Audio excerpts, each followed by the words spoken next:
वो होता है जो अपनी इच्छाओं को तप की अग्नि में नष्ट करता है। अग्निवीर अग्नि पथ पर चलेगा तो कैसे चलेगा?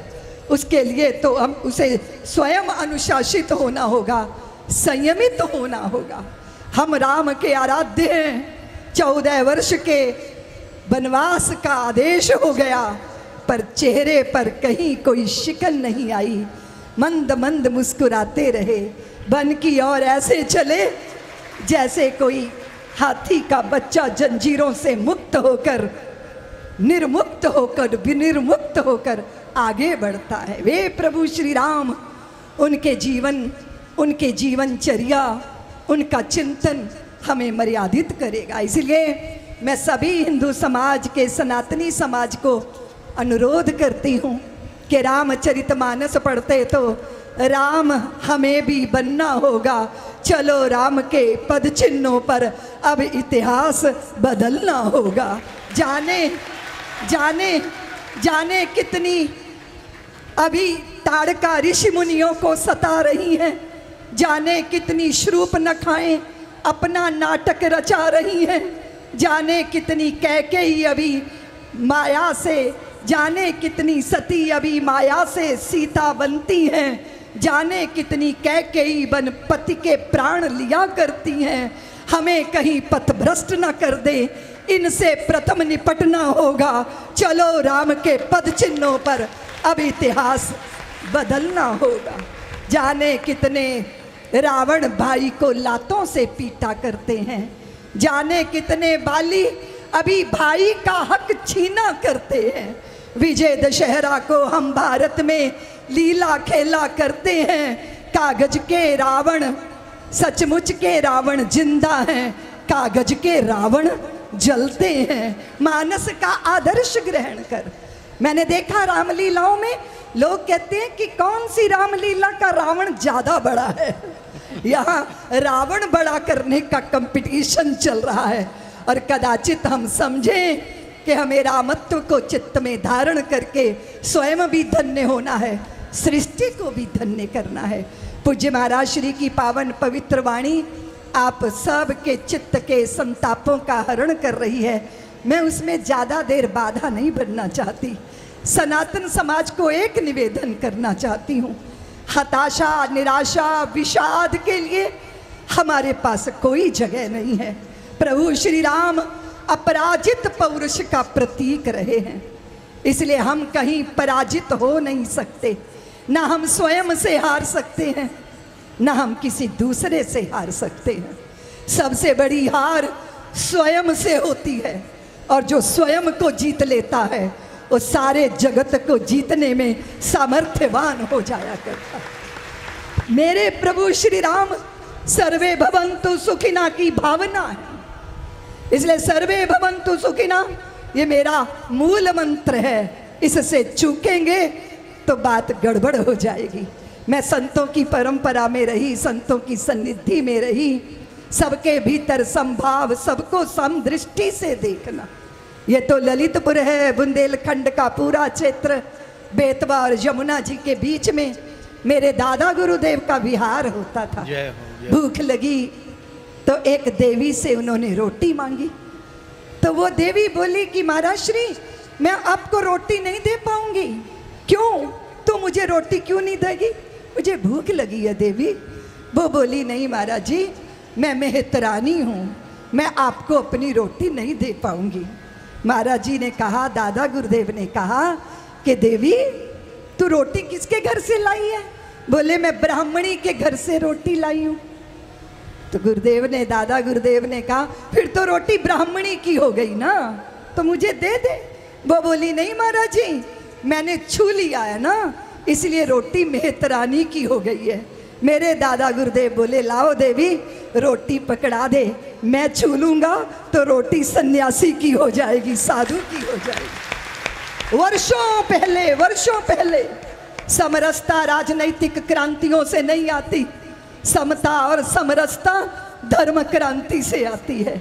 संतों की शरण में जब हम बैठ जाते हैं तो हमें समझ में आता है कि एकात्मता हमारा सूत्र है, प्रेम हमारा मंत्र है, स्वयं को जानना, श्री हरि का हो जाना, उनके चरणों को चित्त में बसा लेना, यही हमारे जीवन का लक्ष्य है। आप सब का दर्शन करके मैं बहुत धन्य हुई हूँ।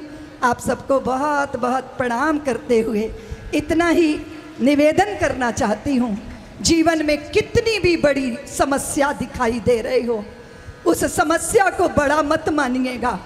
समस्या बड़ी नहीं होती, बड़े प्यारे हैं तीनों, मित्र हैं तीनों, और जंगल में बैठे हैं। रास्ता बहुत लंबा है, रात्रि हो गई है, तो तीनों ने तय किया कि 2-2 घंटे हम पहरेदारी करेंगे, 2-2 घंटे, और बाकी 2 लोग सोएंगे, 1 जना पहरेदारी करेगा।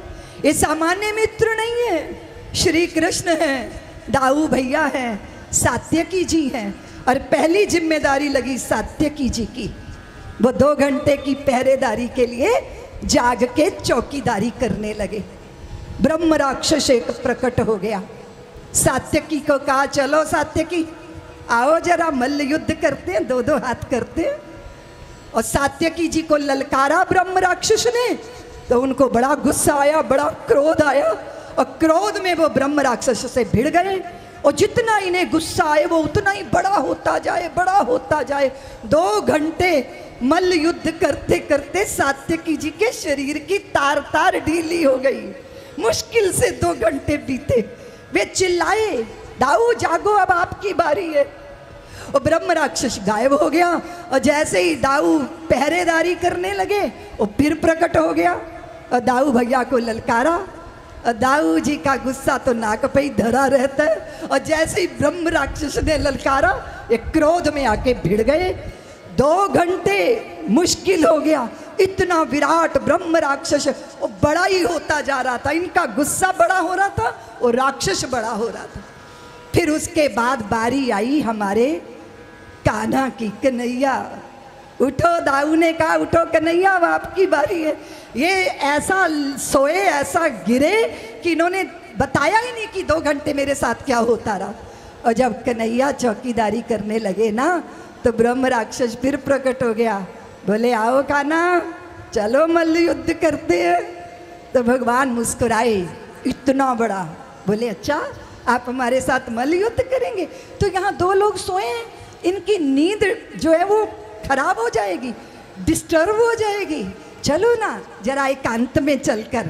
और फिर ब्रह्म राक्षस के कंधे पे हाथ रखा, और फिर मुस्कुरा के बोले, श्री कृष्ण कहो भैया, अकेले ही घूम रहे हो या शादी कर ली, विवाह कर लिया, बाल बच्चे हैं कि नहीं? और जैसे ही भगवान मुस्कुरा के उससे बातें कर रहे हैं ना, ब्रह्म राक्षस छोटा छोटा छोटा छोटा, वो इतना छोटा हो गया जैसे काला चींटा होता है ना, उतना छोटा। और जैसे ही वो उतना छोटा हुआ, भगवान ने उसको यूं चुटकी में पकड़ा, अपने पीताम्बर में रखा और यूं गांठ लगा ली। क्या है ये ब्रह्म राक्षस? बोलो ना ललितपुर वालों, ये है जिंदगी की समस्या। अगर क्रोध में भिड़ोगे तो ये बहुत विराट हो जाएंगी, और अगर मुस्कुरा के सामना करोगे तो इनकी औकात एक चींटे जैसी रह जाएगी। इसने अपने लक्ष्य की तरफ बढ़ने वाले समाज को समस्या नहीं देखनी, समाधान बड़ा मानना है। और समाधान कोई दूसरा नहीं बनेगा, हम स्वयं समाज की समस्याओं का समाधान बनेंगे।